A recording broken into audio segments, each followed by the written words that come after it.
you so much and hearty congratulations అండి. అరవింద్ గారు మీవి కృతజ్ఞతలు కాదండి, ఆశీర్వాదాలు. థ్యాంక్ యూ వెరీ మచ్ అండి.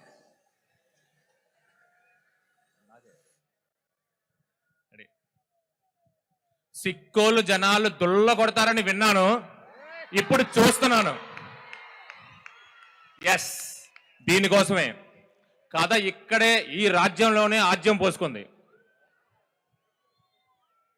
ఉత్తరాంధ్ర మీద కథ తీస్తే ఉత్తరం, దక్షిణం, తూర్పు, పడమర అని లేకుండా మొత్తం అన్ని దిక్కులు దద్దలు వెళ్ళిపోదని ఇప్పుడు నాకు అర్థమైంది. Thank you very much. మా అసలైన ఆడియన్స్ అదిగో అక్కడున్నారు, వెనక నుంచి మొదలవుతారు, వాళ్ళు మా ఆడియన్స్. థ్యాంక్ యూ అండి, thank you very much. Lady super star, power star మా పల్లవి మేడం. ఓకే చైతు గారు, థ్యాంక్ యూ వెరీ మచ్. నన్ను నమ్మి పల్లవి గారు ఒప్పుకుంటేనే అయిపోయిందండి సగం సినిమా.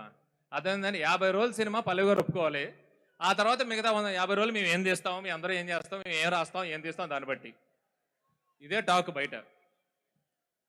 ఓకే, ఎనీవే ఇలాంటి ఆర్టిస్టులు, ఇలాంటి క్యాస్ట్, ఇలాంటి క్రూ ఉంటే ఏ టెక్నీషియన్ అయినా, ఇలాంటి వాసు గారు లాంటి ప్రొడ్యూసరు, ఇలాంటి మనిషి మా వెనకాల ఉంటే ఎవరైనా ఇలాంటి సినిమా ఇంత క్వాలిటీగా తీస్తారండి. సో ఇదంతా ఒక కొలాబరేటివ్ టీమ్ ఎఫర్ట్. నన్ను వీళ్ళందరూ ముందుండి నడిపించారు, నాకు పేరు ఇచ్చారు. థ్యాంక్ యూ వెరీ మచ్ అండి. బన్నీవాసు ఎక్కడున్నా ఇక్కడికి రావాలి. ఎక్కడ బన్నీవాసు?